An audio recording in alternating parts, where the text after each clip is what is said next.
Good morning, everyone. Question number 7. Question number 7. Let's start.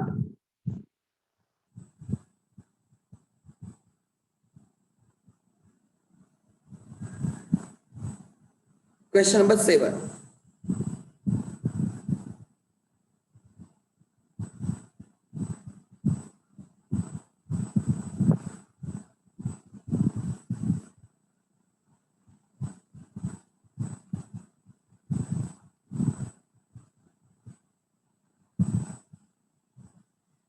What is given in the question number 7? The balance sheet of XYZ company for the year ended 31st March 2020 is given below. Equity share capital, preference share capital, reserves and surplus.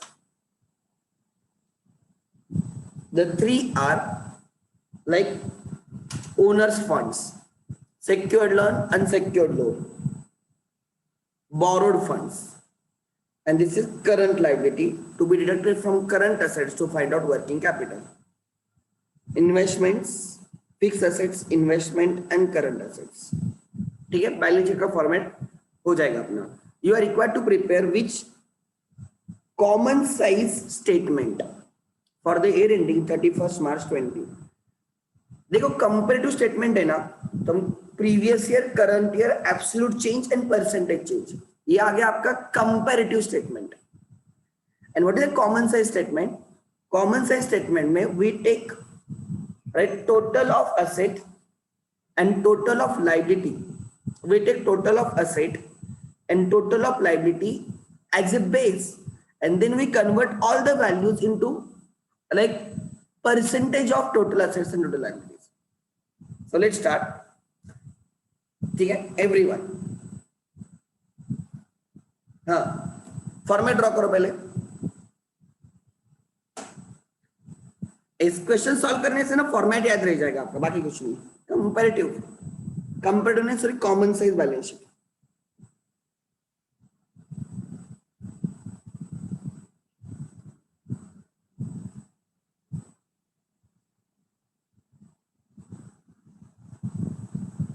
Right, common size balance sheet for the year ended.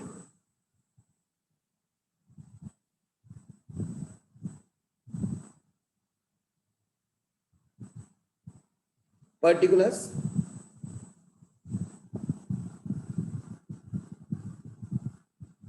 Right, rupees, then percentage. बस इतना ही है.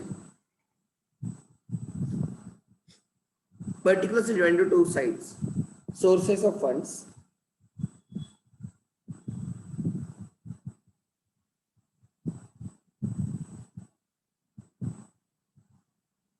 and then application of the funds. Sources of funds को दो में divide किया जाएगा. Owner's fund,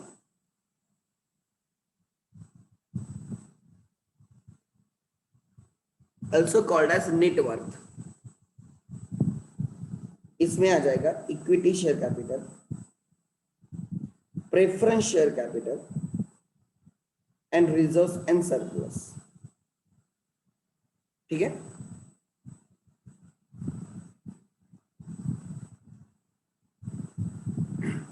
you will get total owners capital, owners funds. Second, borrowed funds.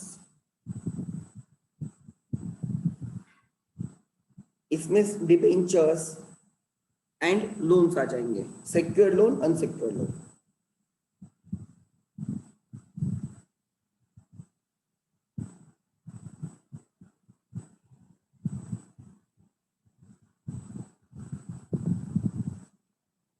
You will get total of borrowed funds.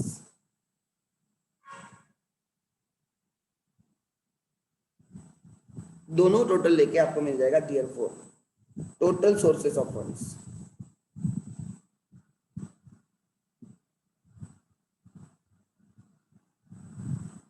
Total sources of funds. ठीक है, let's see क्या है. What is the total sources of funds? Okay, then application of the funds.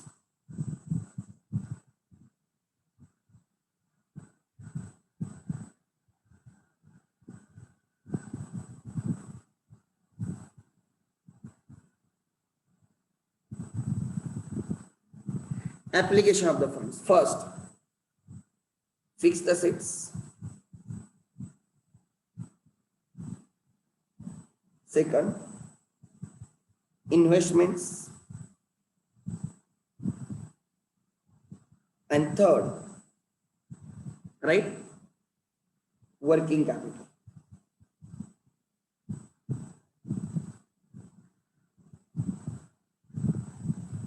How to find the working capital? Current assets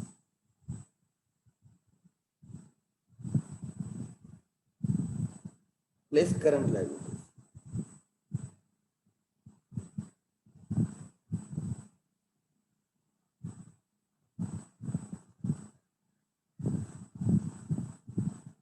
Therefore, total application of fund.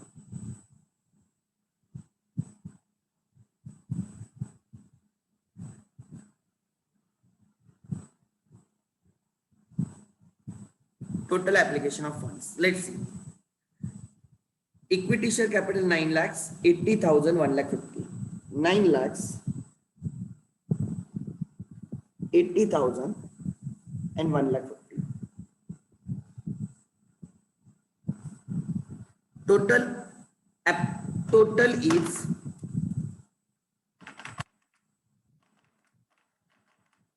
11 lakhs 30,000. Then secured loan 3 lakhs, unsecured loan 2 lakhs. Total 5 lakhs.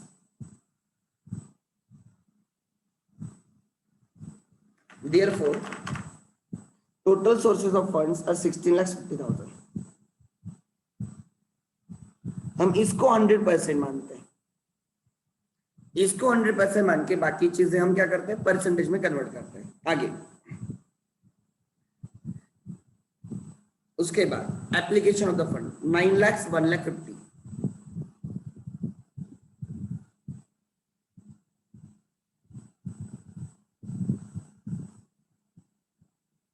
Okay. Current assets 7 lakh 30, current liabilities 1 lakh 50.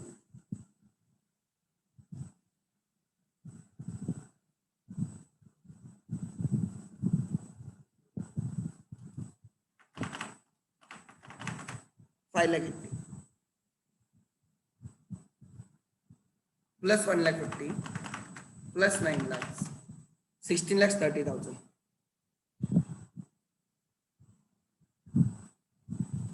दोनों difference क्यों आ रहे हैं मेरा? अच्छा, ये गलत लिया मैंने. ये 16 lakhs 30,000.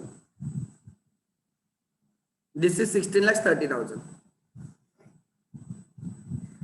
Sources of funds 16 lakhs 30,000. Application of the funds 16 lakhs 30,000. इसको भी मैं 100% लेता हूँ. And application of funds को मैं परसेंटेज में कन्वर्ट करता हूँ. So अगर 16 lakhs 30,000 100% है तो 9 lakhs कितना?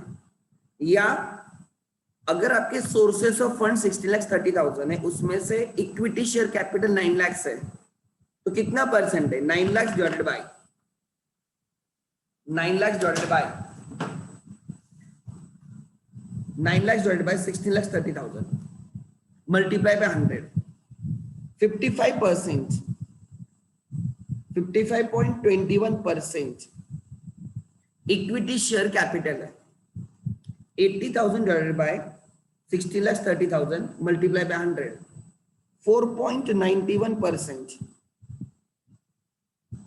4.91% प्रेफरेंस शेयर कैपिटल है. 1,50,000 डिवाइडेड बाय 16 lakhs 30,000.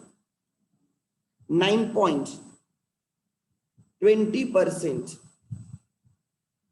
आपके रिजर्व एंड सरप्लस है. ओवरऑल देखा जाए 11 lakhs 30,000 divided by 16 lakhs 30,000 multiply by 100, इन तीनों की टोटल रहेगी वो 69.32% आपके ओन फंड है. 3 lakhs out of 16 lakhs 30,000 is secured loans. So 18.40% you are sourced from secured loans. 2 lakhs divided by 16 lakhs 30,000 multiplied by 100. 12.27%, 12.27% आपका अनसिक्योर्ड लोन से fund हुआ है। टोटल लिया जाए 18.40 प्लस 12.27, ये आएगा 30.67%, 5 लाख डिवाइडेड बाय 16,30,000%, यस 30.67%,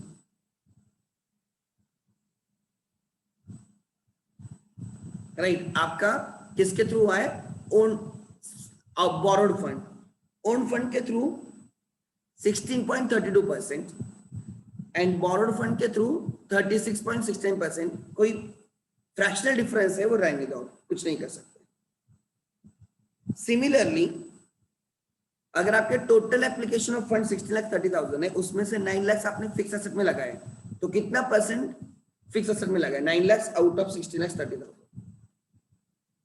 आपने ऑलमोस्ट 55.21% फिक्स एसेट में लगाया है। 1,50,000 आउट ऑफ 16,30,000 आपने इन्वेस्टमेंट में लगाया है, 9.20%।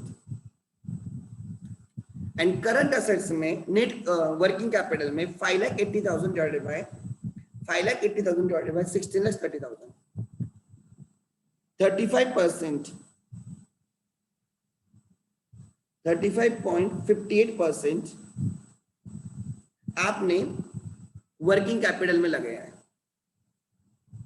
ठीक है। मतलब आपके टोटल जो एप्लीकेशन है उसमें से 55% फिक्स एसेट में, 9% इन्वेस्टमेंट्स में एंड वर्किंग कैपिटल में 35.58% है। This is your common size statement.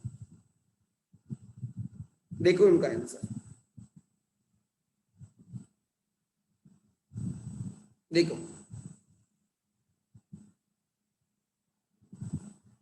sources of funds, application of the funds, owner's equity, borrowed funds, fixed assets, ध्यान देना, investments and working capital. You can see उन्होंने आपको ये working capital एक ही निकालो, आपको करंट एसेट करंट लायबिलिटीज का मत निकाल के बैठो, वो गलत दिखेगा, फिर डायरेक्टली वर्किंग कैपिटल का नेट दिखा है। 100% में से मतलब टोटल जो आपका फंड्स है, टोटल जो आपका फंड्स अप्लाइड किया है 55% फिक्स एसेट में, 9% इन्वेस्टमेंट में, 35% वर्किंग कैपिटल में। देखो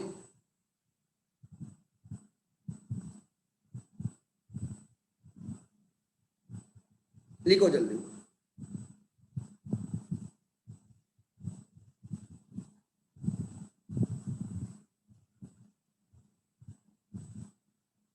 लिखो।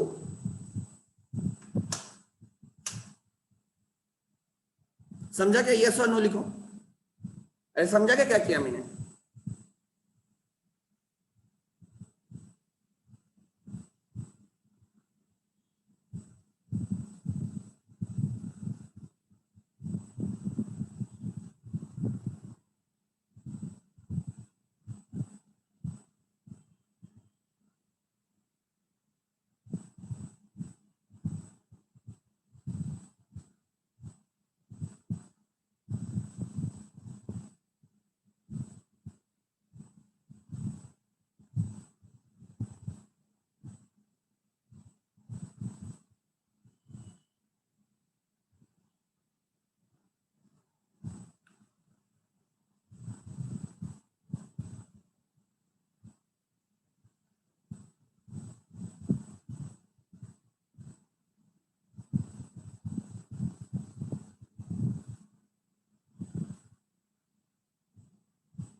Make it fast.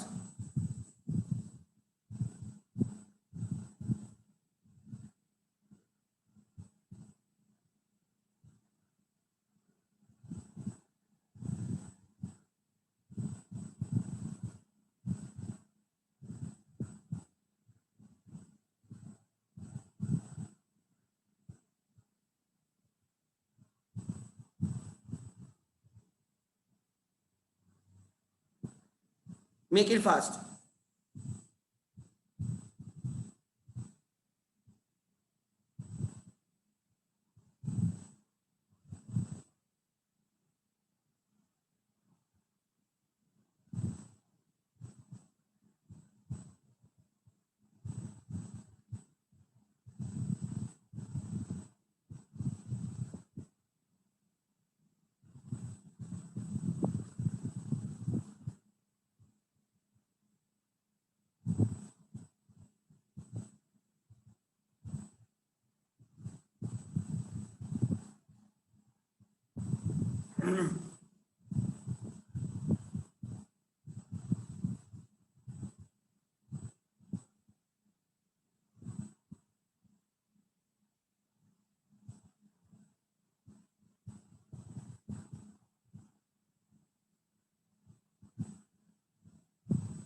Make it fast. हो गया लिख के? यस लिखो.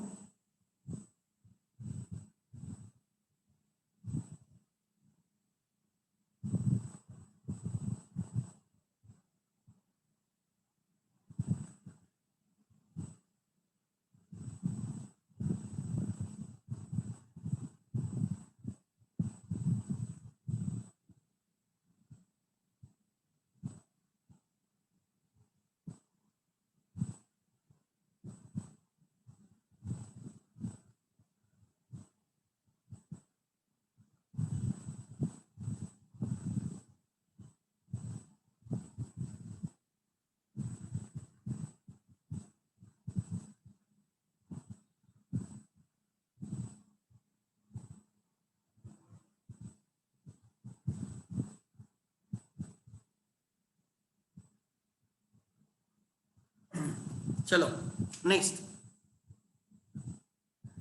सो ये आ गया कॉमन साइज स्टेटमेंट. कंपैरेटिव में क्या होता है? Previous year, current year, absolute change, percentage change. ठीक है. और इसमें कॉमन साइज में क्या होता है? You convert everything into percentage. Now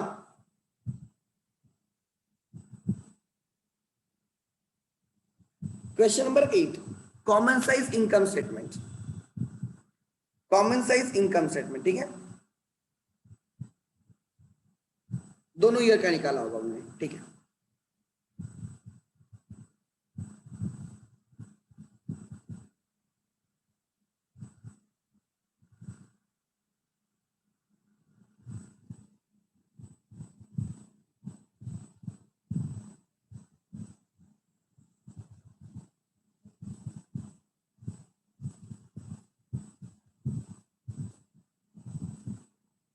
लिखो. Prepare the common size income statement for the year ended 31st March 19 and 31st March 20. दो ईयर के कॉमन साइज करने, मतलब previous year percentage, current year percentage, from the following information. Okay, they have given you everything. तो हम ठीक से लिखेंगे common size income statement.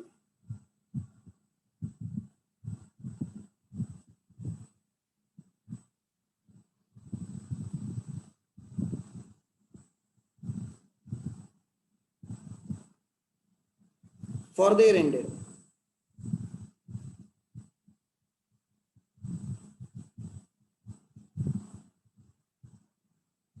Particulars.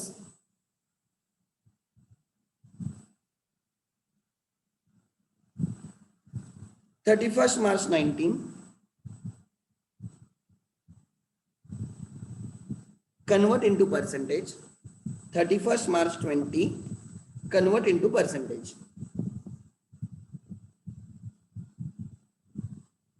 ध्यान देना, उन्होंने आपको फॉर्मेट क्वेश्चन में दिया है net sales. Net sales 5 lakhs and 6 lakhs.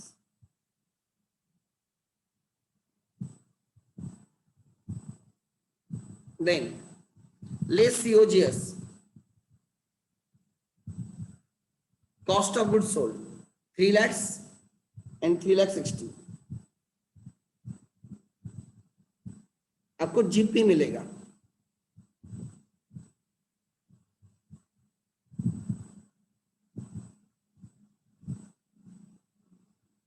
ठीक है. जीपी 2,40,000 उन्होंने दिया है सब कुछ आपको।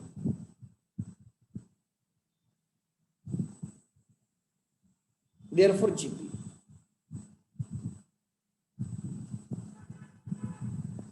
less office and admin expenses.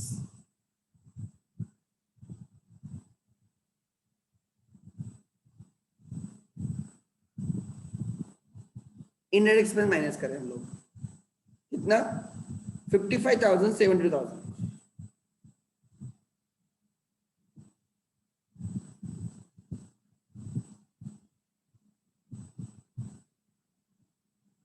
then selling and distribution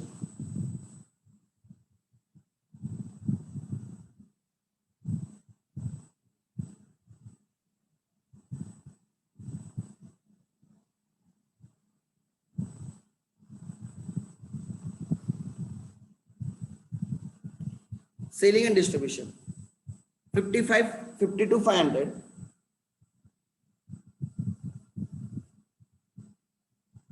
then 66,000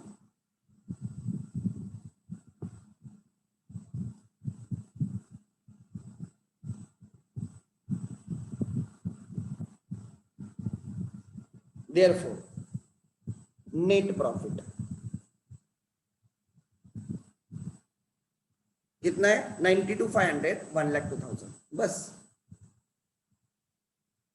ये मैंने उनका कॉपी पेस्ट कर दिया फॉर्मेट में लिख दिया ये आ गया आपका फॉर्मेट ध्यान देना ठीक है।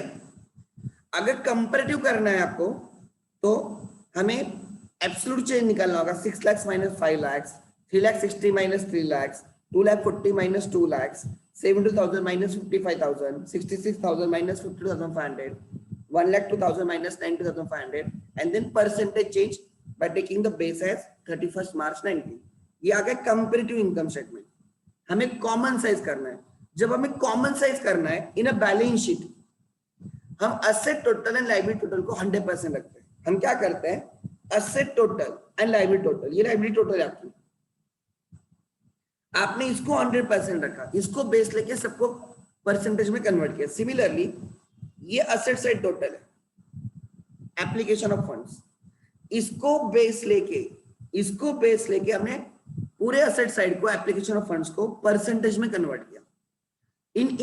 जब हमें कॉमन साइज इनकम स्टेटमेंट करना होता है at that point we take net sales as a base and convert all figures into percentage मतलब ये 100% रहेगा। नेट सेल्स हमारा 100% रहेगा। So now I will convert 2019 figures into percentage by taking the base as a net sales। अगर net sales 5 lakhs है और COGS 3 lakhs तो कितना percentage of net sales COGS है 3 lakhs divided by 5 lakhs multiply by 100 60%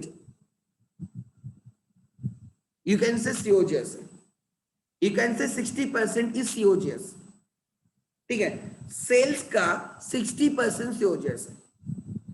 sales का कितना percent gross profit है 2 lakhs divided by 5 lakhs multiply bye 140%। अगर 100% सेल्स है 60% COGS है मतलब 40% क्या रहेगा आपका ग्रॉस प्रॉफिट। अच्छा सेल्स का कितना percent office and selling expenses है office and admin expense 55,000 divided by 5 lakhs multiply by 100 11%। 11% of the sales 11% of the sales is office and admin expense। Similarly 52,500 divided by 5 lakhs multiply by 100 10.50% 10.50% of sales is selling and distribution expense 10.50% of the sales is selling and distribution। तो net profit कितना percentage sales का 92,500 divided by 5 lakhs 18.50% your GP ratio है या GP है of sales. So sales को 100% मान के मैंने बाकी सब चीजों को उसका परसेंटेज दूंगा। सो अगर सेल की वैल्यू चेंज होती है हम बाकी सब वैल्यूज ढूंढ सकते हैं because Everything is now expressed as a percentage of the sales. Everything is expressed as a percentage of the sales. देखो वही क्या होगा,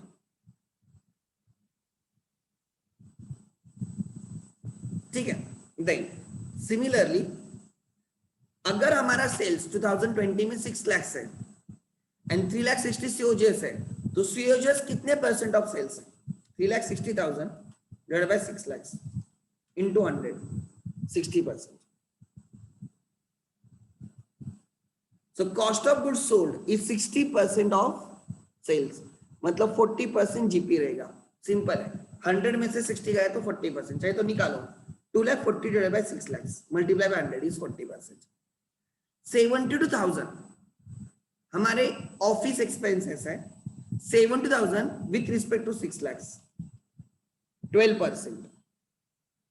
सो in this year you can say हमारे ऑफिस एक्सपेंस 1% से इंक्रीज हुए with respect to sales. Then आगे 66,000 divided by 6 lakh, 66,000 divided by 6 lakh percentage. 11% of sales is your selling and distribution. मतलब अगर 100 रुपीज का सेल है, 100 रुपीज का सेल है, 60 रुपए सीओजीएस के लिए गए, 12 रुपए ऑफिस एक्सपेंस के लिए गए, 11 रुपए एडमिन सेलिंग एंड डिस्ट्रीब्यूशन के लिए गए, तो हमारे पास कितने बाकी है? 40 माइनस 12 माइनस 11, हमारे हाथ में 17% होगा. देखो 1,02,000 divided by 6 lakh into percent 17%. मतलब अगर 100 रुपीज का सेल होता है, अगर 100 रुपीज का सेल होता है, तो भले ही सेल 100 रुपीज का हो, हमारे हाथ में बचेगा 17 रुपए. 60 रुपीज परचेस वगैरह उसके लिए जाएगा, डायरेक्ट एक्सपेंस के लिए जाएगा, 12 रुपए ऑफिस एक्सपेंस के लिए जाएगा, 11 रुपए सेलिंग एंड डिस्ट्रीब्यूशन एक्सपेंस के लिए जाएगा, एडवर्टाइजमेंट के लिए जाएगा, और हमारे हाथ में बचेगा 17 रुपए. तो ये इसका मतलब होता है.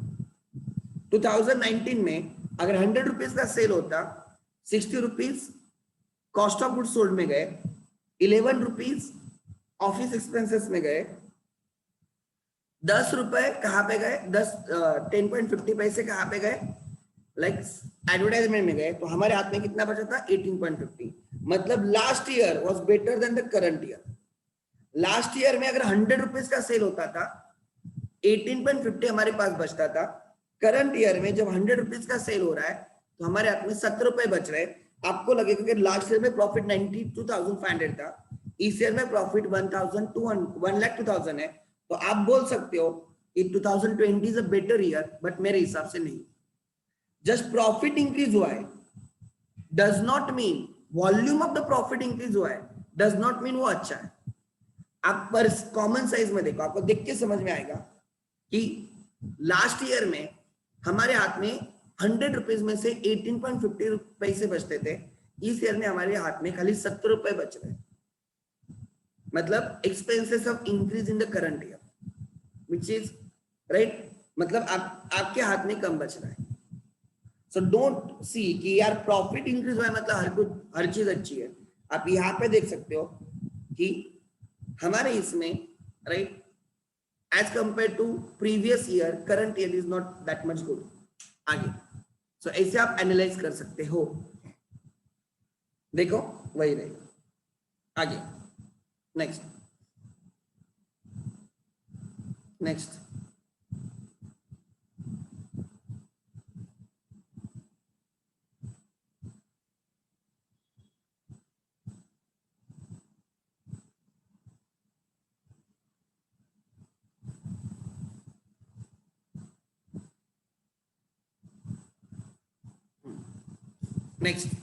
सो वही होगा.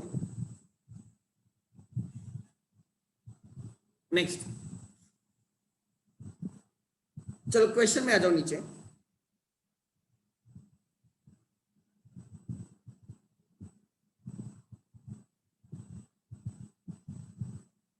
Late me check.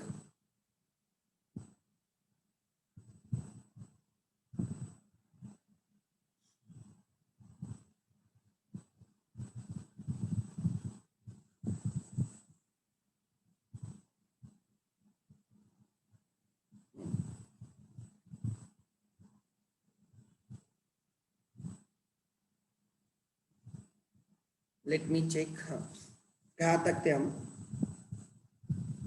कौन कौन से क्वेश्चन हुए थे? Page number 378। Okay, this two are the homework. ठीक है, मैंने बोला था कोई तो मैं क्वेश्चन करूंगा। अच्छा, ये हुआ है। चलो, हमें क्वेश्चन नंबर 7 करना है। Common size balance sheet. ठीक है, आगे next next next.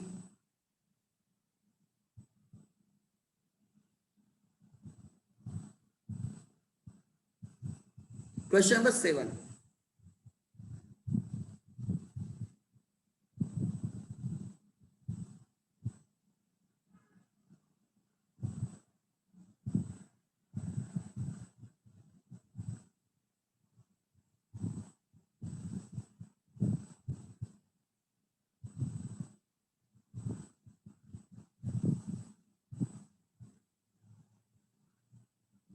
Next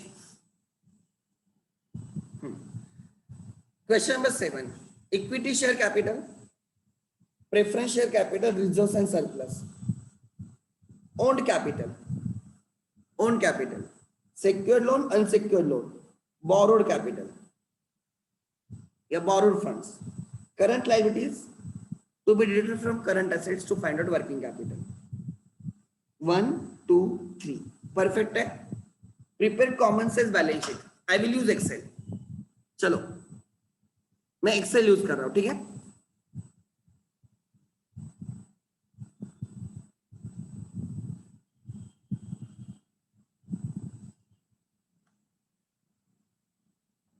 okay, I have everything with me now.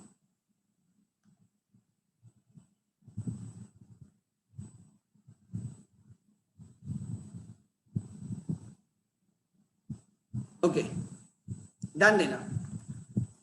Common size balance sheet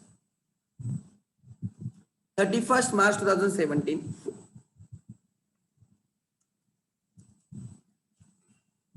in percentage. Similarly,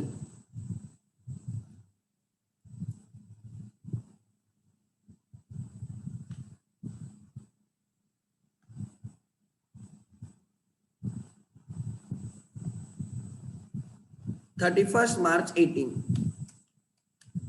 percentage.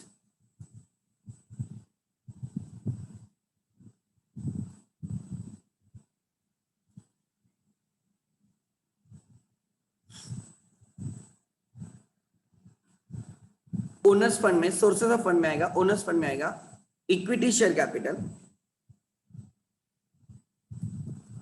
Equity share capital, preference share capital, reserves and surplus. Borrowed fund में आएगा secured loan, unsecured loan.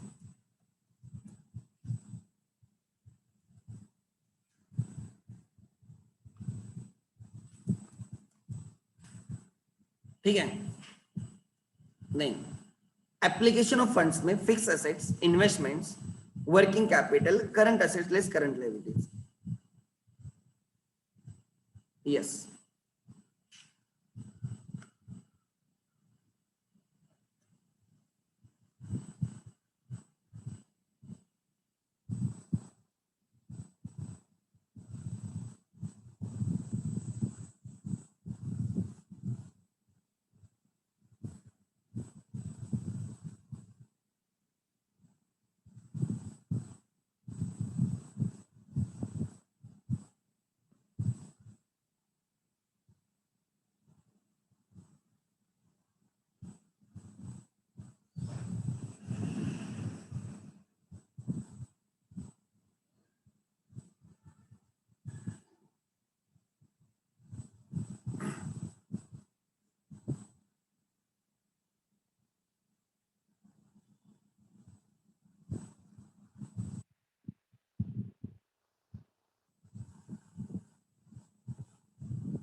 लिखो।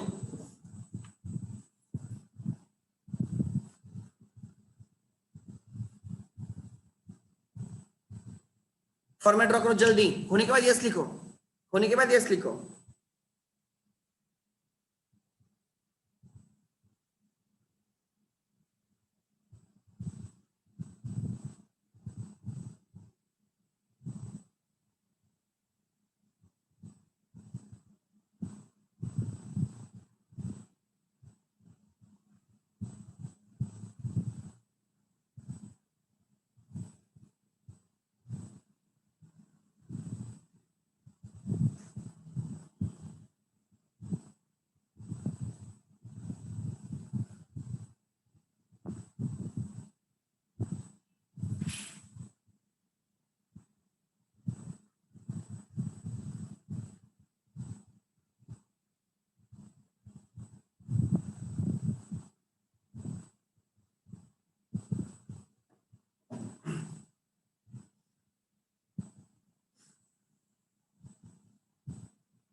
हो गया लिख के जल्दी। अरे लिखोगे ना तो याद रह जाएगा फॉर्मेट, मेरे लिए वो मैटर करता है। मैं नहीं तो बोल सकता हूँ ना क्या सिंपल आप करो होमवर्क बोल के, क्या होता है लिखोगे तो याद रह जाएगा, बाकी कुछ नहीं। चलो अब क्वेश्चन सॉल्व करते, ले लो। मैं करंट ईयर का, अच्छा 80 80 80 80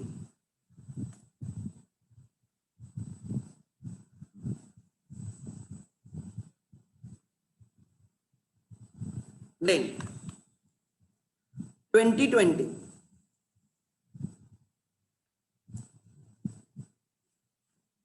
देन इक्विटी कैपिटल हो गया, प्रेफरेंस कैपिटल हो गया, बराबर। Then reserve surplus 2024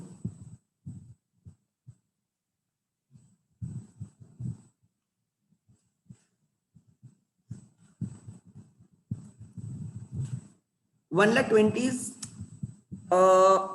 owned capital in the 17 and in 18 it is 1,24,000. Secured loans 40 16 repaid हुआ है मतलब।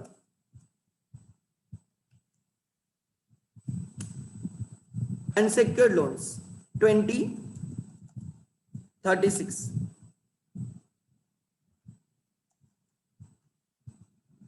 So borrowed funds are 60,000 and 52,000.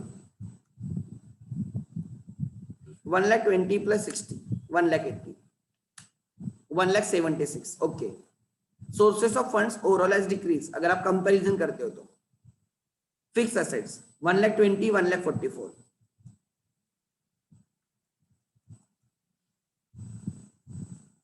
Investments 2020. Current assets 60,000, 48,000.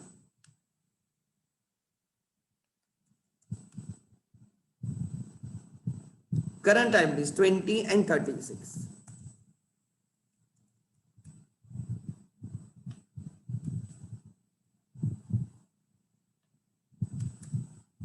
So what is your net या working capital? 40,000, 12,000. So fixed assets 1,20,000 plus investment 20,000 plus working capital 1,80,000. So sources of funds and application of funds are matching. यहाँ पे 1,76,000 they are matching. So मेरा correct है यहाँ तक, इतना तो मुझे guaranteed है।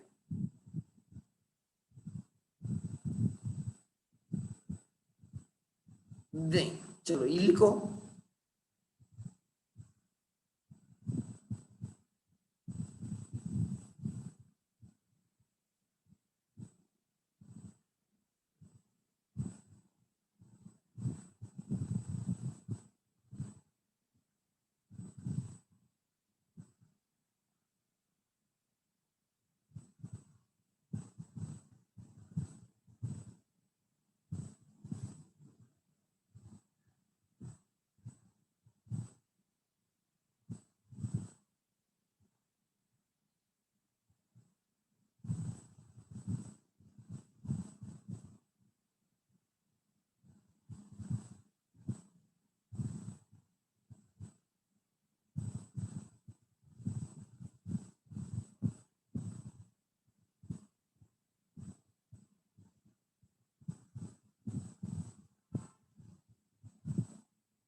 हो गया लिख के?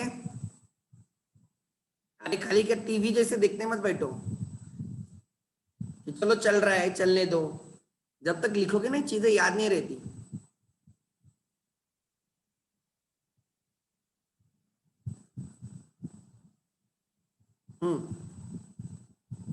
Now if my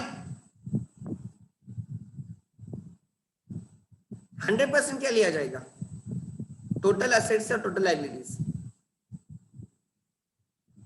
if my total sources are 1,80,000, उसमें से 80,000 इक्विटी कैपिटल है, तो इक्विटी कैपिटल कितना परसेंट है? 44%। अगर 20,000 मेरे प्रेफरेंस शेयर कैपिटल है आउट ऑफ 1,80,000, तो कितना परसेंट प्रेफरेंस शेयर कैपिटल है? 11। अगर 20,000 रिजर्व एंड सरप्लस है आउट ऑफ 1,80,000, तो 11.11% रिजर्व एंड सरप्लस है। ओवरऑल अगर 1,20,000 is source by us owners out of 1,80,000, कितना परसेंट उन्होंने सोर्स किया है? 66% इन तीनों की total. They have funded 66%। Secured loan 40,000 है आउट ऑफ 1,80,000, 22.22। इसका हाफ रहेगा 11.22। सो 60,000 1/3 33.33% रहेगा, आपने लोन्स के थ्रू सोर्स किया है। सो अगर आपका example, what do you mean by this, what do you mean by this, अगर हमने 100 रुपीज हमारे पास है, अगर हमारे पास 100 रुपीज है, उसमें से 66 रुपीज ओनर्स ने दिए, 33 रुपीज लोन के थ्रू आए। 66 रुपीज ओनर्स के है, 33 रुपीज लोन के थ्रू आए। अगर आपको और डिटेल में जाना है तो 44 रुपीज इक्विटी वालों ने दिए, 11 रुपए प्रेफरेंस वालों ने दिए, 11 रुपए के हमारे पास रिजर्व्स है, 22 रुपीज हमें सिक्योर्ड लोन के थ्रू मिले, 11 रुपीज हमें अनसिक्योर्ड लोन के थ्रू मिले। 100 रुपीज का बाइफर्केशन। सो अगर हमारे पास 100 रुपीज है, वो 100 रुपीज कैसे आए, किसने कितने दिए, वो हम ढूंढ रहे हैं। ठीक है। सिमिलरली अगर हमने वो 100 रुपीज इन्वेस्ट किए, अप्लाइड किए, तो किसमें कितना किया है वो हमें ढूंढना है। तो हमने फिक्स असेट में कितना किया है? 1,20,000 आउट ऑफ 1,80,000, राइट? मतलब 100 में से कितना? 66। सो अगर मेरे पास 100 रुपीज का सोर्स है, अगर मैंने 100 रुपीज अप्लाइड किए हैं, उसमें से 66.67 मैंने किस में डाले? मैंने डाले हैं फिक्स असेट्स में। इन्वेस्टमेंट में कितना? 11.11%। इन्वेस्टमेंट में हमने 11.11% डाले हैं। करंट असेट में कितना? वर्किंग कैपिटल में कितना डाले हमने? 22.22।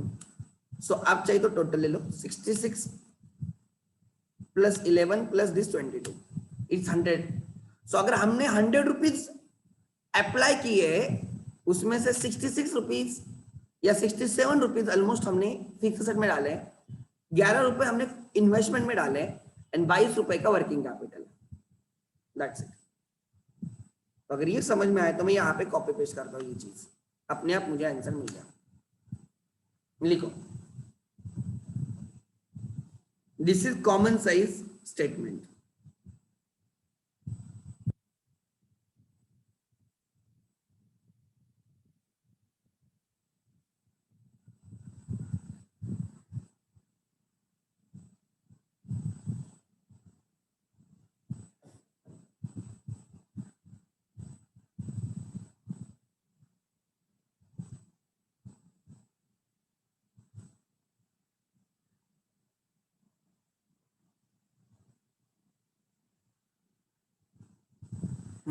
जल्दी।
जल्दी करो।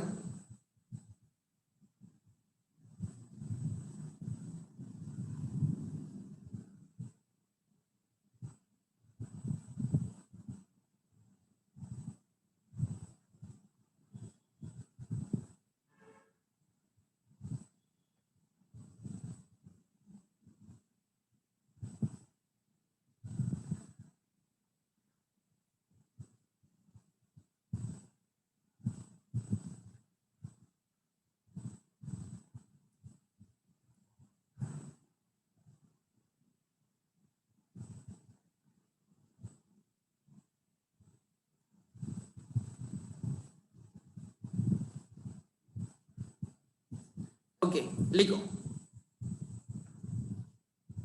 आई होप हुआ होगा। Now next question. हाँ, क्वेश्चन नंबर 9। क्वेश्चन नंबर 8 क्या लिखा है? क्वेश्चन नंबर 8 ध्यान देना।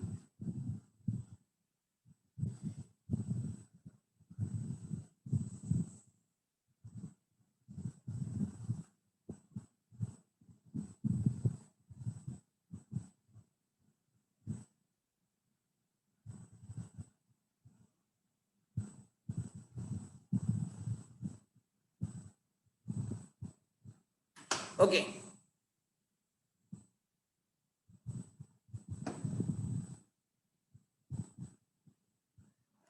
Prepare common size income statement for the year ended 31 मार्च 17, 31 मार्च 18। अच्छा, सेल्स सीओजीएस तो जीपी मिल गया, less office expense, less selling and distribution, हमें एनपी मिल गया। ठीक है, let's start.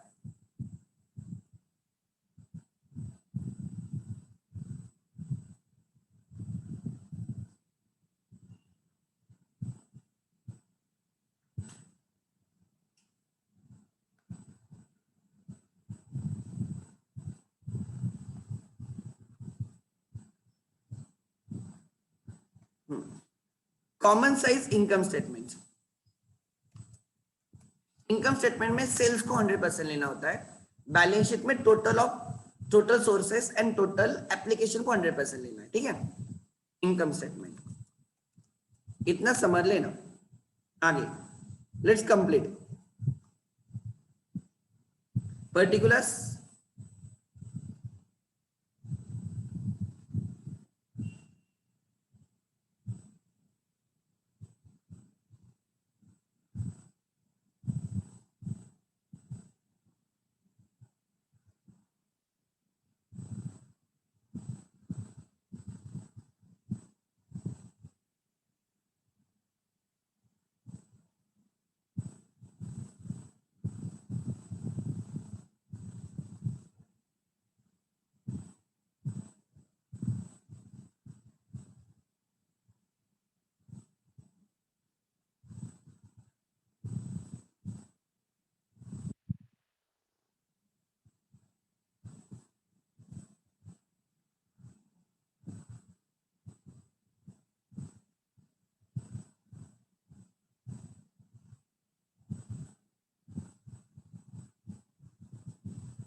Next, net sales.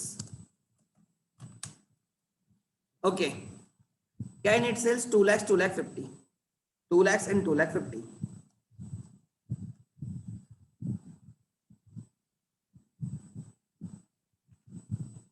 2 lakhs and 2 lakh 50 less COGS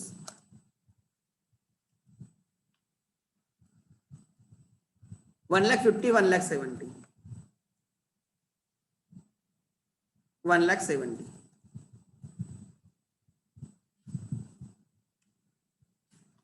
50,000, 80,000, therefore gross profit less. First, office and admin expense. Office and admin expense 4,000, 6,000.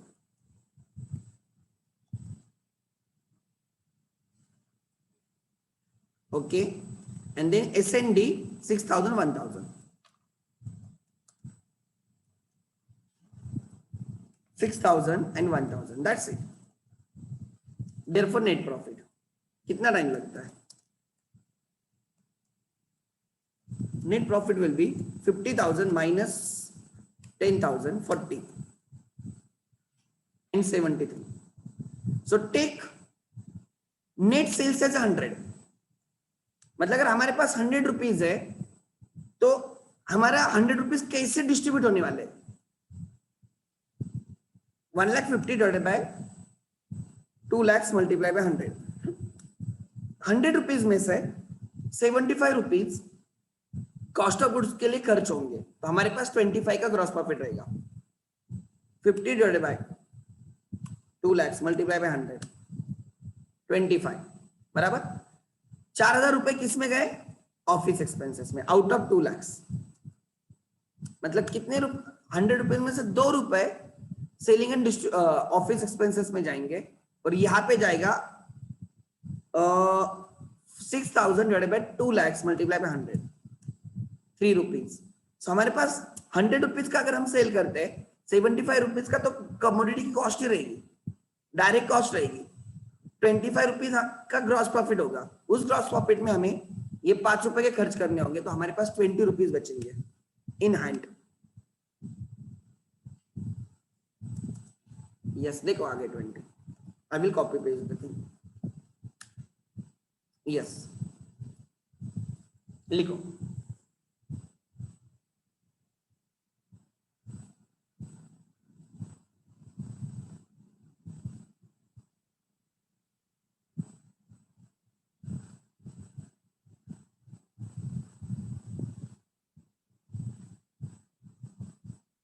करो complete.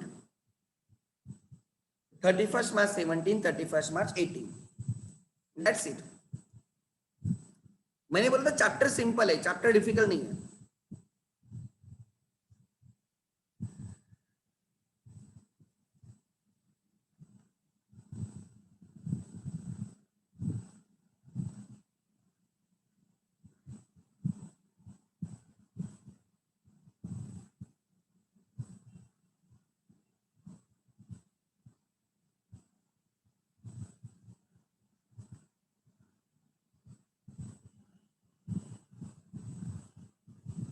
हमने comparative statements किए, हमने common size statement किए.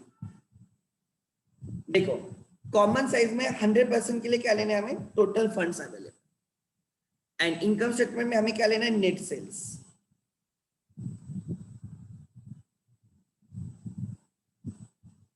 हमें रेशियो एनालिसिस करना है. Balance sheet के 2 ratios है. ओके, इनकम के 1, 2, 3, 4. ठीक है, no issues.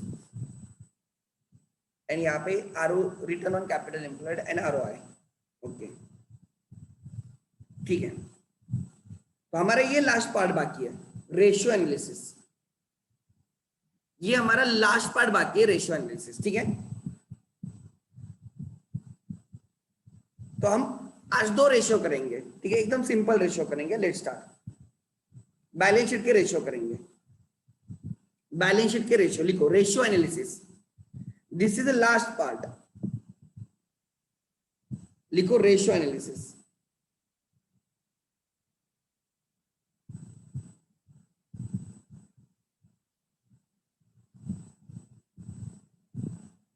To balance sheet के 2 रेशियोज, इनकम स्टेटमेंट के 4 रेशियोज, एंड दोनों के मिला के मतलब कंबाइन वाले 2 रेशियोज.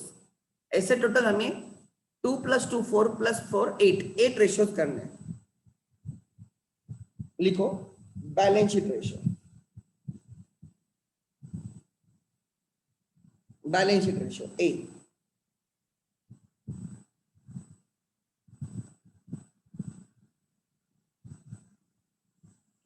फर्स्ट रेशियो सबसे simple ratio, current ratio.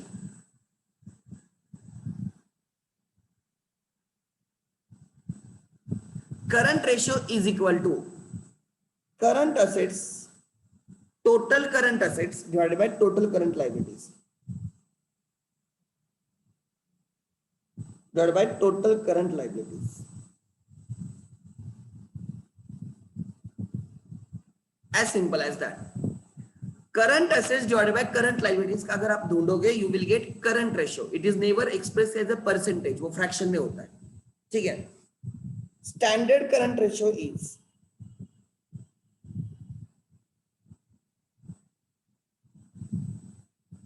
standard current ratio is 2:1. मतलब ये स्टैंडर्ड है, इंडस्ट्री का स्टैंडर्ड है, ये 2:1 होना चाहिए. मतलब क्या, देखो, what is the current asset? Assets which can be converted into cash very easily, very quickly. Assets which can be converted into cash within 1 year is current assets. And with that cash, we will pay off the current liabilities, जो हमें एक साल के भीतर पे करना है. Always remember, long-term funds should not be used to pay off short-term liabilities, and short-term funds should not be used to pay off long-term liabilities. उल्टा कभी नहीं करना है. Long-term funds long-term के लिए यूज करने चाहिए, and short term funds short term के लिए यूज करनी चाहिए. That is way of doing business. और नहीं तो आप you will and up in mess. कुछ तो आप क्या हो जाओगे, फाइनेंशियल मैनेजमेंट में आपसे गलती हो जाएगी. ट्राई टू अंडरस्टैंड मैं क्या बोल रहा हूं. मैं आपको बहुत सिंपल चीज बोल रहा हूं. मैंने आपको बोला कि what do you mean by current asset. Current assets are the assets which can be converted into cash with in 1 year. And what are the current liabilities? Are the liabilities which are to be paid with in 1 year. So एक साल के भीतर में जो पैसा आने वाला है, वो एक साल के भीतर के जो लायबिलिटीज है उनके लिए यूज होने वाला है, करना चाहिए. So ratio is 2:1. मतलब for every 1 rupee current liability you have 2 rupees of the current asset. मतलब यू आर वेरी सेफ. 1 रुपए अगर आपको पे करना है करंट लायबिलिटीज, आपके पास 2 रुपए. So this ratio indicates the liquidity position, solvency position. Try to understand. मतलब आपको 1 रुपए पे करना है तो आपके पास 2 रुपए होते हैं. मतलब you are very safe, you are very safe. So standard ratio is 2:1. Actual ratio can be anything, but it is referred as 2:1 is the standard ratio. होना चाहिए. If business should try to maintain 2:1 current ratio, try करना चाहिए. Actual में होगा नहीं होगा, that is different. ठीक है. सो अब देखते हैं. एंड दूसरा रेशियो होता है quick ratio.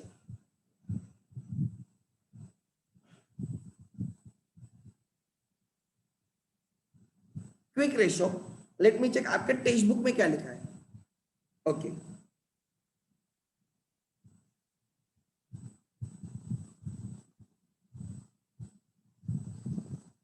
Let me check. Okay, first ratio is current ratio. क्या लिखा है ध्यान देना. Current ratio. This ratio compare the current assets with the current liabilities. The amount of the current assets available to pay off current liabilities.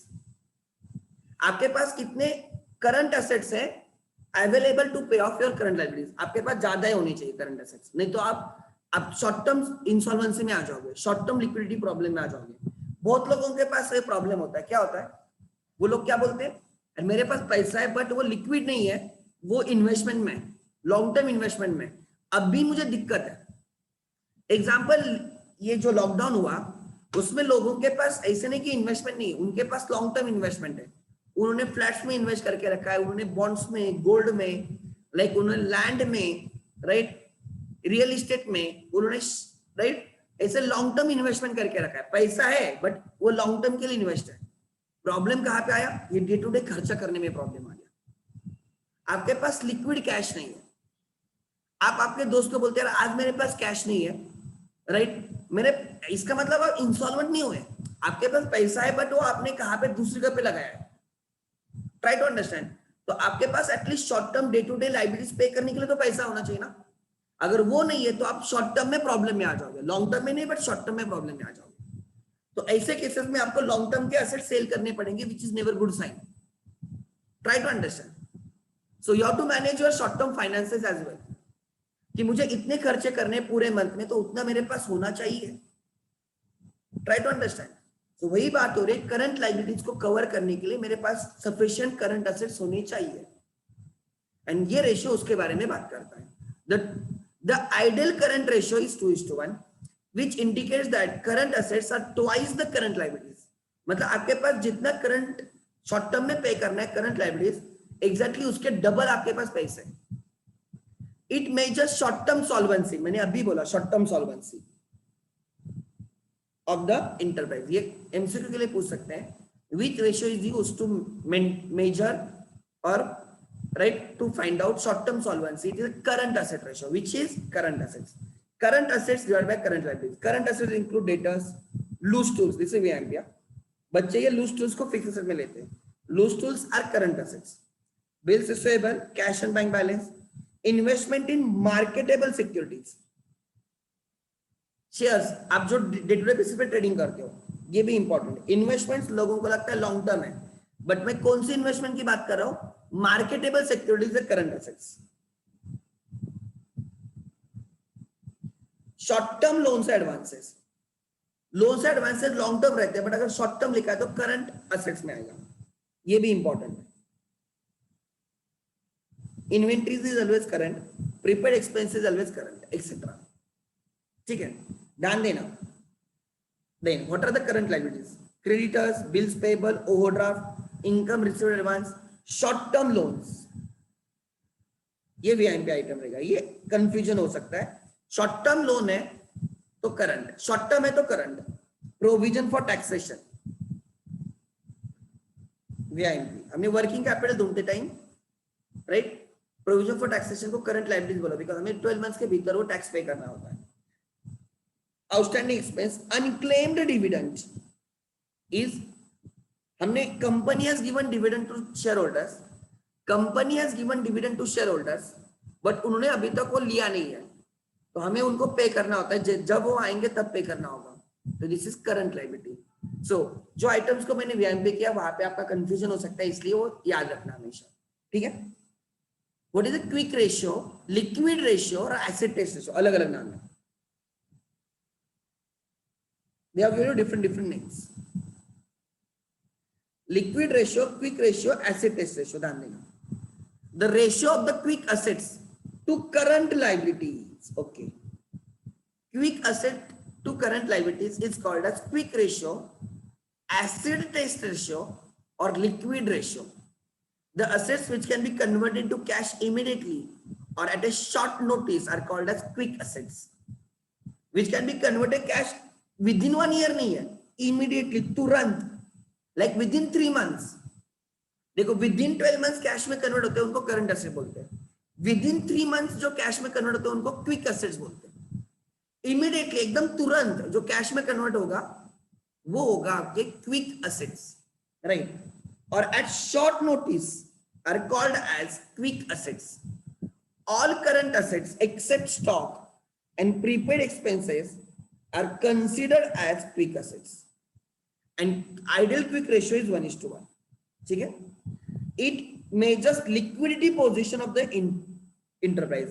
solvency, short term solvency position के लिए कौन सा? current। liquidity position के लिए कौन सा? quick ratio, लिख लेना। yes, यहां पे quick ratio is, और उसका दूसरा नाम है acid test ratio। लिखो, ठीक से लिखो।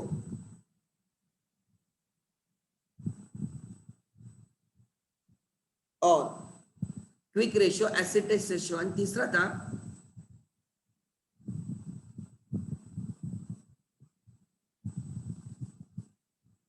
Liquid ratio.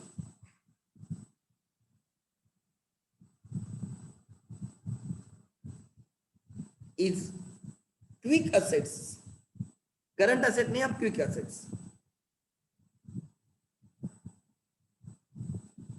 Divided by current liabilities.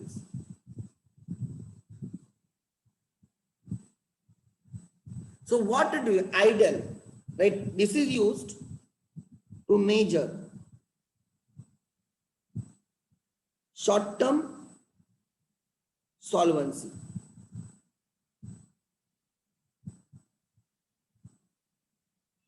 Lockdown में लोगों के पास पैसे ही नहीं थे जो डे टू डे खर्चा कर सके, ऐसे नहीं कि वो इंसॉल्वेंट है, बट शॉर्ट टर्म जो नेक्स्ट 3 मंथ्स के लिए, नेक्स्ट 4 मंथ्स के लिए जब लॉकडाउन था, जब आपका जॉब नहीं था, तब आपके पास पैसा ही नहीं था कि आप उसका पेमेंट कर सको, तो आप शॉर्ट टर्म सॉल्वेंसी, इंसॉल्वेंसी में आ गए। ट्राई टू अंडरस्टैंड, तो ऐसे केसेस के लिए आप आपका क्या फ्लैट बेचोगे क्या? आपके लॉन्ग टर्म इन्वेस्टमेंट बेचोगे क्या? आपकी लैंड बेचोगे क्या? नहीं। तो आप जनरली क्या करते हो, तो शॉर्ट टर्म के लिए बोरो करते हो, बट अगर वो पैसा नहीं मिलता तो आपको वो सेल करना पड़ेगा। So current assets talks about short term solvency. ठीक है। Standard quick ratio is 1:1।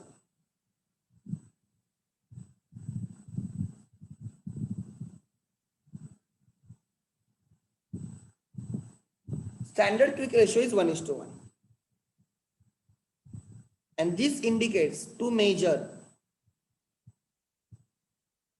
liquidity position.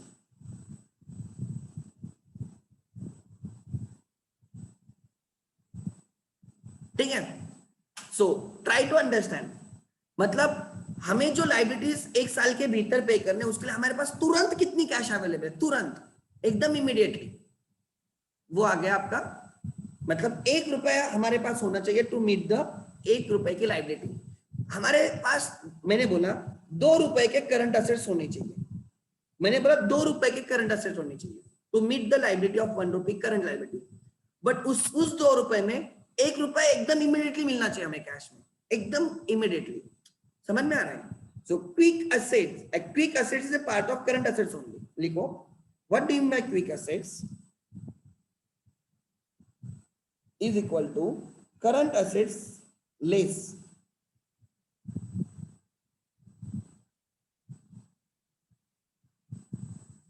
minus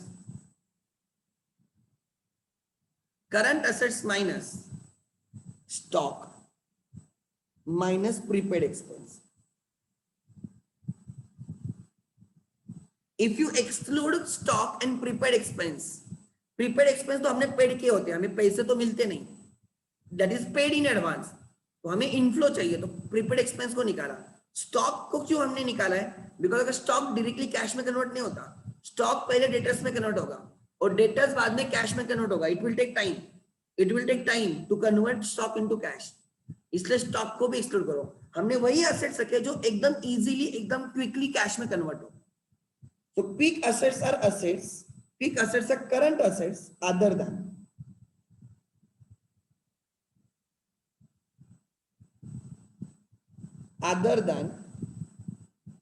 right, stock and prepaid expense.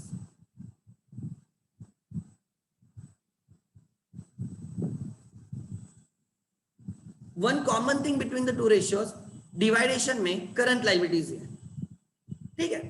So these are two ratios, first two ratios of the balance sheet, current ratio and quick ratio. Current ratio is current asset divided by current liability. Quick ratio is quick asset divided by quick liability. What is quick assets? Current assets minus stock. So current asset में stock भी आता है, current asset में prepaid expense भी आता है। देखो ना, current asset में दोनों आते हैं, current asset में दोनों आते हैं, stock भी आता है और prepaid expense भी आता है, ये दोनों। अगर ये दोनों नहीं लोगे, मतलब खाली ये वाले items are quick assets. Only 1 to 6 are quick assets, 1 to 8 are the current assets. ठीक है। नहीं लिखा होगा prepaid expenses, advance taxes are excluded because they can not be converted into cash. तो और एक लिख लेना, ठीक है, एंड एडवांस टैक्सेस।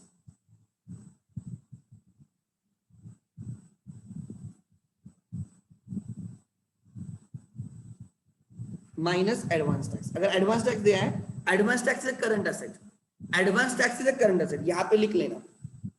एक और आइटम ऐड करो इस लिस्ट में, number 9, advance tax.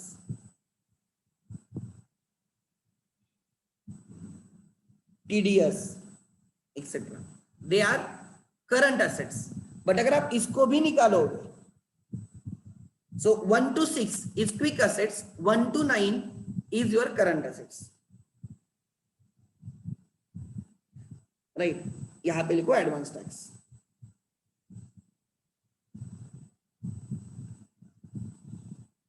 So current assets other than stock, prepaid expense and advance tax, ठीक है। लिखो क्या लिखा है, आगे पढ़ो, चलो। Yes, right. are excluded, they cannot be converted into cash. Stock is excluded because it is uncertain as to when and how much it will realize. So liquid ratio is liquid assets or quick asset divided by current liabilities. What is liquid assets? Quick assets less stock and prepaid expense minus advance tax as well. ठीक है, मतलब ये आ गया. आप ऐसे भी निकाल सकते हो, cash balance, bank balance, debtors, bills receivable, marketable securities etcetera etcetera. Liquid liabilities डिवाइडेशन में क्या लिया उन्होंने? अच्छा, लिक्विड लाइबिलिटीज हमें चाहिए नहीं, हम करंट लाइबिलिटी से डिवाइड करते हैं. हम किससे डिवाइड करते हैं? करंट लाइबिलिटी से. आगे ठीक है.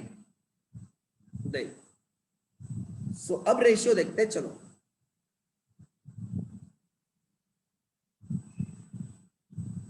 Question number 1.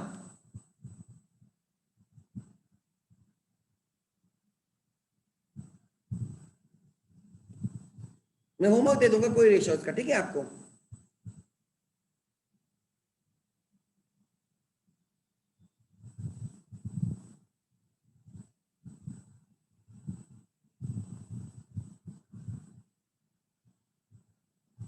Question number 1. What is given in the question? For the following, the compared current assets and current liabilities. Calculate current ratio बोला है. लिखो solution. Current asset is equal to,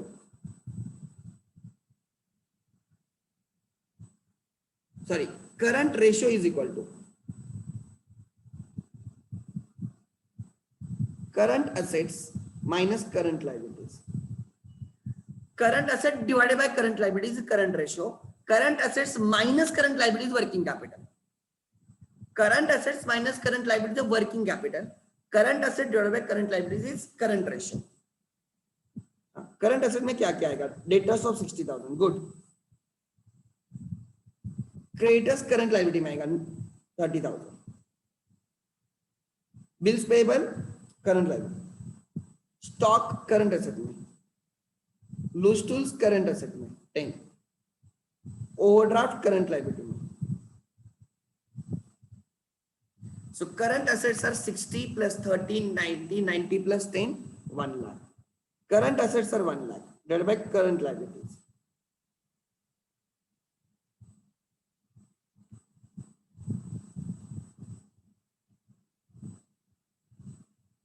$30 plus 20, 50, 50 plus 10, 60.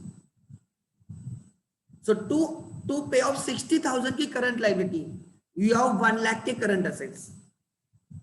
Your ratio is 1 lakh divided by 60. It is 1.6667. Current ratio is 1.6667. वही होगा 1.6667. उन्होंने 5:3 लिखा है, ठीक है, कोई इश्यू नहीं. तो रेशियो के फॉर्म में लिखेंगे 5:3.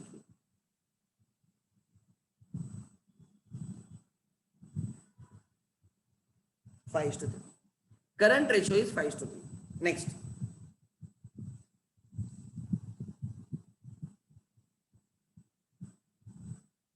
ये कर लेना. This is your homework. Activity 1. Next. The current liabilities are 1,50,000. Current liabilities 1,50,000. Current ratio is 3:1. Find out current assets. So current ratio is current asset divided by current liabilities. बराबर? They have said current liabilities is 1,50,000. I don't know current asset, मुझे ढूंढना है. Current liabilities are 1,50,000. And the current ratio is 3:1. Current ratio is 3:1. Therefore, current assets is equal to 3 multiplied by 1,50,000. 3 times है. Current, अगर current liability ₹1 की है, current asset उसके 3 times है. अगर current liability 1,50,000 की है, तो current asset उसके 3 times रहेंगे 4,50,000. This is your homework. Activity 2 is your homework.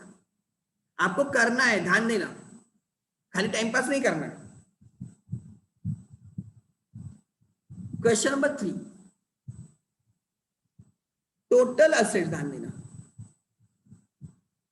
What is given?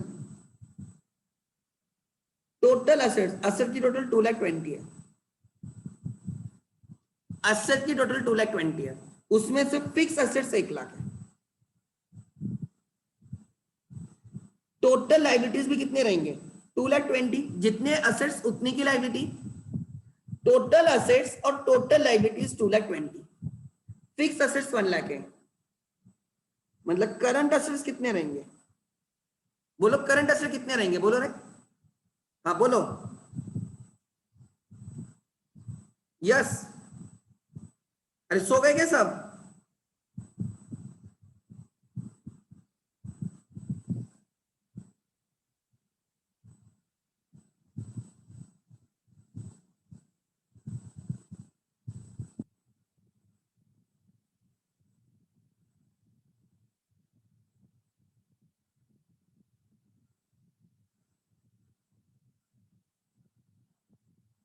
One lakh twenty, good. Current assets are 1,20,000, जितने के टोटल एसेट्स है उतनी की टोटल लायबिलिटी रहेगी। कैपिटल एम्प्लॉयड मतलब कैपिटल इज 2,00,000, तो करंट लायबिलिटी कितने आ गए रे? करंट लायबिलिटी कितने बने बोलो, करंट लायबिलिटी कितने बने? Yes 20, and they are asked you to find out current assets. Current ratio, current assets 1,20,000 divided by current liability 20 is equal to 6:1.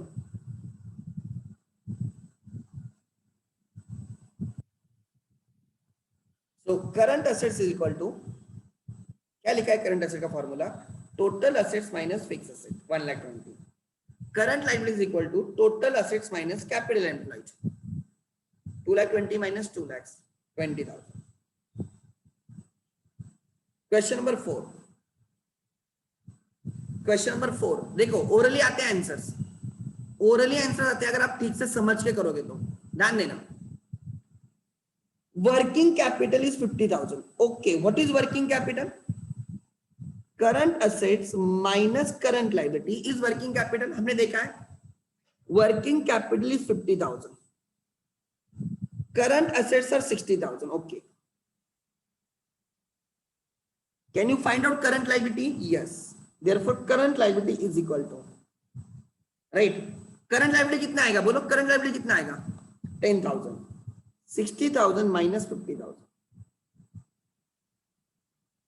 current liability is 10,000. They are asked you to find out quick ratio. So देखो, working capital is, ये आपका formula है working capital का, current assets minus current liability. So they have given you working capital, they have given you current assets. So therefore I can say my current liabilities are 10,000. They have asked me to find out quick ratio. What is my quick ratio? Quick asset divided by current liabilities. I have current liabilities 10,000. I have to find out quick ratio. Quick assets is equal to current asset minus stock minus prepaid expense minus advance tax.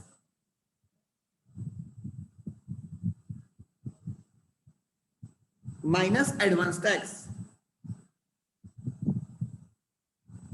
So I have current assets of 60 minus stock 10,000 minus prepaid expense 4,000. तो 60,000 में वो है stock and prepaid expense है, ठीक है। Quick liabilities is not current liabilities, is different. अरे उन्होंने quick ratio में क्विक लायबिलिटीज क्यों लिखा है फिर? इधर फॉर्मूला में उन्होंने क्या लिखा था, इसलिए मैंने बोला फॉर्मूला क्या लिखा है, उन्होंने करंट लायबिलिटीज लिखा है। एक सेकंड, लेट मी चेक वो क्या फॉर्मूला लेते हैं। आगे एक आध एग्जांपल में मैं देखता हूं, लेट मी चेक।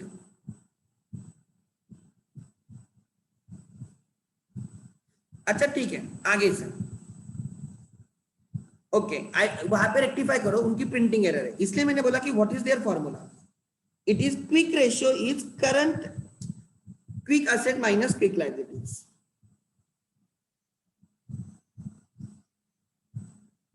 चेंज कर दो फॉर्मूला में। देखो कोई लोग करंट लाइबिलिटी से माइनस डिवाइड करते हैं, कोई लोग क्विक लाइबिलिटी से माइनस, इसलिए मैंने बोला उनका रेशियो देखो उन्होंने क्या लिखा टेक्स्ट बुक में। देखो quick asset divided by quick liabilities is your quick ratio. So what is quick liabilities?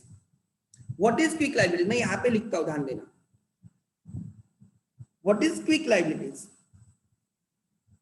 So quick liabilities मैं यहां पे लिख रहा हूं, is current liabilities minus bank overdraft and current cash credit account रहेगा। क्या लिखा है? Let me check. उन्होंने दिया भी होगा आपको कहां पे, तो यस देखो bank overdraft and amount received in advance, pre received amount, advance received, right. Liquid liabilities और क्विक लाइबिलिटीज लिखो। प्री रिसीव्ड इनकम,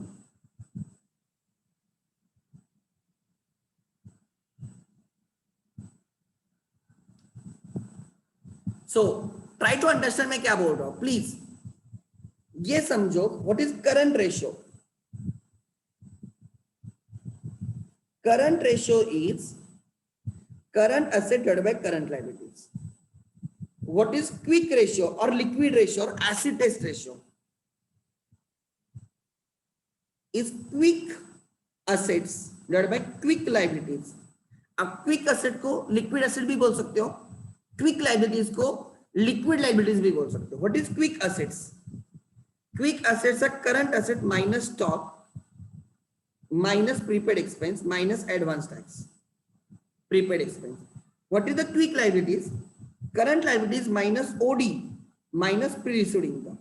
यहाँ पे prepaid expense आते हैं, यहाँ पे prepaid expense है और यहाँ पे pre-received income। That's it. So अब मैं यहाँ पे चेंज करूंगा। It is, मुझे कौन सा रेशो ढूंढने को बोला उन्होंने? देखो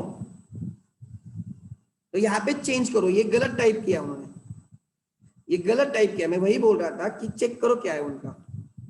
दिस इज लिक्विड लाइबिलिटीज और क्विक लाइबिलिटीज, लिक्विड और क्विक।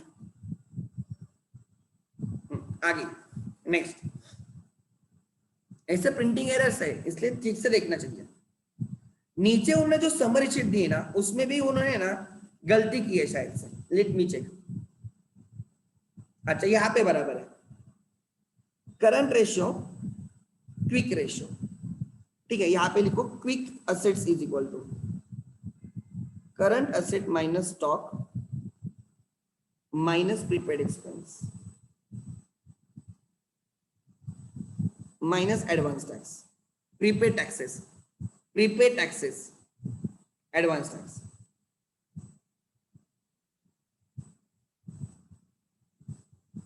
लिखो quick liabilities equal to current liabilities minus OD minus pre received income.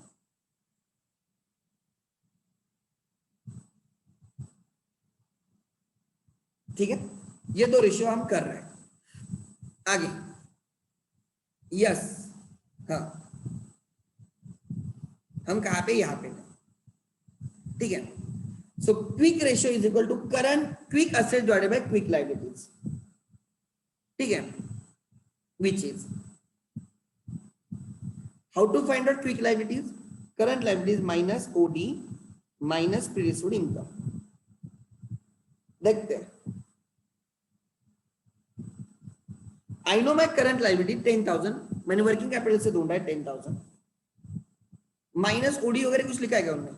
कुछ नहीं है, ओवरड्राफ्ट नहीं है, कुछ प्री-रिसीव्ड इनकम नहीं है। मतलब it is 60,000 minus 10,000 50,000 minus 4 46 divided by 10,000, 46,000 into 10,000, 4.6 is equal to 1। Quick ratio। Question number 4, ठीक है। Question number 4, question number 5, question number 5 ध्यान देना, they have given you current liabilities 1,50,000, overdraft दिया है, तो करंट लायबिलिटी से ओवरड्राफ्ट माइनस होगा तो आपको क्विक लायबिलिटीज मिलेगा, ठीक है। They have given you working capital, working capital देने के पीछे उनका लॉजिक है आप करंट एसेट ढूंढ पाओ, सो मैं लिखूंगा working capital is equal to current assets minus current liabilities. Working capital is 4 lakhs, therefore current assets minus 1,50,000 is 4 lakhs, therefore current assets is equal to 4 lakhs working capital plus current liabilities is current assets, right? देखो current liabilities plus working capital is current assets, current asset is equal to working capital plus current liabilities which is 5,50,000. So you have current assets of 5,50,000. हमें उन्हें quick ratio ढूंढने को बोला है, देखो मैं कैसे ढूंढता हूँ, quick ratio is equal to quick assets minus quick liabilities. How to find out quick assets? Current assets minus stock minus prepaid expense minus prepaid taxes. How to find out quick liabilities? Quick liabilities minus quick liabilities are current liabilities excluding OD and pre-issued income.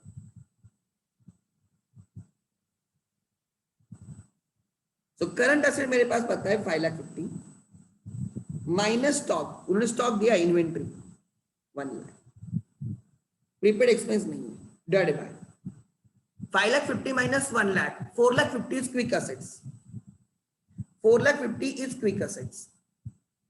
Current liabilities are 1,50,000 minus OD 50,000 उन्होंने दिया है आपको, so 1,50,000 minus 50, 1 lakh is quick liability, so 4,50,000 divided by 1 lakh, so can I say 4.5:1 is your quick ratio, 4.5:1. so हमने कितने questions किए current asset, current ratio, current liabilities के? Illustration 1, illustration 2, your homework is activity 1, your homework is activity 1, करो घर पे, कुछ नहीं होता, 2 मिनट लगेंगे। Activity 2 यहां तक हमने किया, your homework is लिखो, your homework for the day, मैं डायरेक्टली दे रहा हूं, अब मैं ज्यादा सोचूंगा नहीं, सिंपल क्वेश्चन है, यू हैव टू सॉल्व। कल का किसी ने नहीं किया, एक दिन फॉर्म में, दूसरे दिन out of the form, homework 11, homework 12, homework 13, 11, 12, 13 is the homework, 11, 12, 13, right? Share with me, solve करके share the answers with me.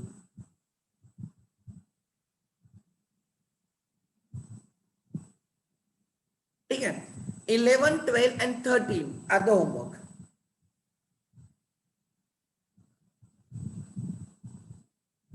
ठीक है, पर्सनल पे ग्रुप पे डालो तो सबको मिल जाएगा, जो सॉल्व नहीं करते उनके लिए है ना, नालायक होते हैं ना, अगर हर कोई सॉल्व करेगा तो देश कहाँ के कहाँ जाएगा।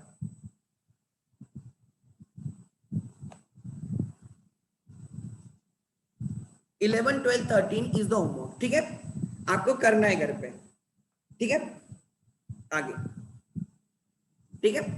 सो नेक्स्ट लेक्चर में, कल लेक्चर में लूंगा नहीं लूंगा आई डोंट नो, अगर मैं लेता हूं तो remaining ratios I will complete tomorrow, remaining ratios I will complete tomorrow, फिर हमारा चैप्टर ऑलमोस्ट डन हो गया। मैंने बोला भी था ये चैप्टर इतना लेंथी नहीं है, इतना कॉम्प्लिकेटेड नहीं है, it is more of the format oriented, ठीक है। तो आपकी मर्जी, आपको एग्जाम में कौन सा करना है, बहुत सिलेबस रखा है उन लोगों ने, आपने अभी तक 10 तक या 11 तक कभी इतना सिलेबस किया भी नहीं होगा आपके लाइफ में महाराष्ट्र बोर्ड में। Company account, analysis of financial statement, और ये चैप्टर इतने लेंथी है ना, मैं आपको बहुत थोड़ा सिखा रहा हूं उसमें से, इतने बड़े चैप्टर्स हैं, यू विल गेट मैड। हर एक का थोड़ा थोड़ा देख के रखा है, कंप्लीट नॉलेज देते ही नहीं बोर्ड वाले आपको वैसे भी। Incomplete knowledge is always dangerous है, तो नॉलेज ना होना इज गुड या complete knowledge is good. In between रहोगे ना तो लगता है हमें सब आता है बट कुछ नहीं आता।